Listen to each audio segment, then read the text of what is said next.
Alrighty, everybody, it is Izzy back again with another Q&A. So let's get to the first question of the day. Something I saw on a Bald Omni-Man story, I think yesterday, has been stuck with me for 24 hours. Just find it really funny. It's people say that motivation doesn't matter. Discipline is the only thing that matters. But the irony of that is that the audience for that comment is always fat, out of shape people who don't want to go to the gym.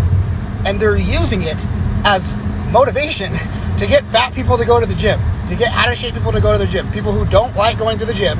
It is motivation to get them to go to the gym by saying motivation doesn't matter. In reality, I'm not sure anything matters more than motivation. If that wasn't the case, every pro athlete would be like the most militant person in the world. But more often than not, the best pro athletes come from super poor backgrounds because you had people trying to save their families from poverty through sports.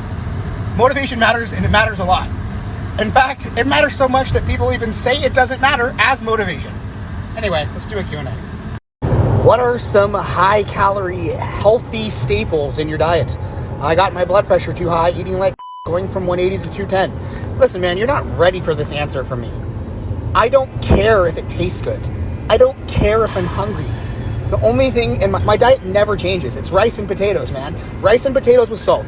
If I'm not hungry, I eat anyway. However much food is on my plan, that's how much food I eat. If I need to shove it down, I shove it down. If I need to sit over a bowl for 45 minutes to finish the meal, I sit over the bowl for 45 minutes. It never changes. I do my job. The biggest ones I suggest would be high-fat meats, nut butters, and dairy. What is the fastest way to increase my bench press if I don't care about anything else? Honestly, the honest truth here, and people don't want to hear this, you would just stop training everything besides bench and muscles related to bench press, which means you're only going to do chest, shoulders, and triceps and a little bit of back and rear delts to keep them healthy, and because they are involved in the bench to some degree. But you'd basically just go online and find someone who has written a bench-only powerlifting program, so a bench specialist program. It'll most likely have you benching anywhere from 3 to 4 times a week, and you're just going to stop training your lower body. And not only will that help your bench press improve faster, it'll put you in a better weight class for your bench press as well. How tall can you be before it starts to negatively affect your performance in strength sports? Literally never. Being tall is always an advantage. The taller you are, the better. Like, that's why strongmen like Brian Shaw, Half Thor, they're the strongest people that ever lived. It's just that tall people love and make excuses about how much they have to eat and how much they have to weigh to fill out their leverages. But dude, if you think being tall is hurting your performance, I will literally trade you hundreds of pounds off my total for inches in height, and then I will go fill out those inches in height on my frame and get all the hundreds of pounds back and way, way more on top of it. Being tall is a gift, even in strength sports, always, always. What do you think about triceps exercises that involve shoulder extension? I mean, I don't really think I have any generalities that I can spew off here.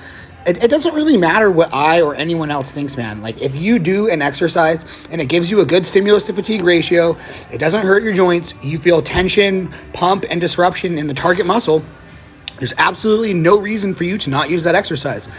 Sometimes doing tricep exercises with shoulder extension can allow you to do more weight and potentially give you a better SFR. It's just going to be on a case-by-case basis. So you got to try different exercises and see what works for you, and then trust your own experience about what works for you. That matters more than anything. Are pin-loaded rows short biased? So let's be actually technical here to clear a couple things up. One, if you're using a pin-loaded machine, it very likely has an even strength curve. But here's the thing. Where a movement is going to be hardest is going to be an intersection between the strength curve of the machine and the strength curve of the musculature that's involved. And the strength of the musculature involved in a row has a pronounced descending strength curve. So it's like you get less and less strength as you get closer and closer to the fully short position. So if something has an even strength curve against the descending strength curve of the muscle, you'll fail in the short. Could you have done quads and hamstrings every third day instead of splitting the volume up. That would make no sense whatsoever because I'm on a full body training program. So in order to do quads and hamstrings every third day, that means I have to push every other single muscle group to every third day as well. And now I'm doing 2 days off per 1 day on. That just doesn't make any sense. So yes, theoretically, if there was a way to do it that made sense logistically, I could have added rest there. But I'm not going to add rest and decrease the frequency of every other single muscle just on the account of basically my hamstrings alone. It doesn't make sense. Following your advice, I'm only going to bench 4 times a week. How would you do these workouts? Yeah, bro, nice try. If you want me to write you a custom program, you're going to have to pay me. Otherwise, just do what I said. Go on the Google machine and Google bench only powerlifting program. What are things that online trainers and coaches should and should not do that overlap with other fields in the healthcare/fitness industry? So there's a gray line for sure when it comes to injuries, pain, and therapy, basically. So I think you can help people with overuse injuries like tendonitis, as that's often usually just a fatigue management thing. And maybe changing exercises or using a little bit different mechanics so that it doesn't bother the individual. However, it's going to cross a certain threshold at a certain point where you need to hook them up with the physical therapist because it's a recurring issue that shouldn't be happening at the volumes, intensities, and movements that they're using. And then the other one is obviously going to be psychology. You know, some people have things like eating disorders, and while you can definitely give clients productive ways of thinking about things, and that's a good idea, I think it can easily cross the line once you get to start getting to like disordered eating and people that need legitimate therapy. Can most people maximize hypertrophy on a bro split? It will just take longer? No, I don't believe that at all. The current research shows somewhere on average between 8 to 10 sets per session is the maximum amount that you can do before any additional volume actually causes negative results. And there are tons of people who need more than 8 to 10 sets a week per muscle group, which means that for those muscle groups, they'll need at least 2 sessions per week.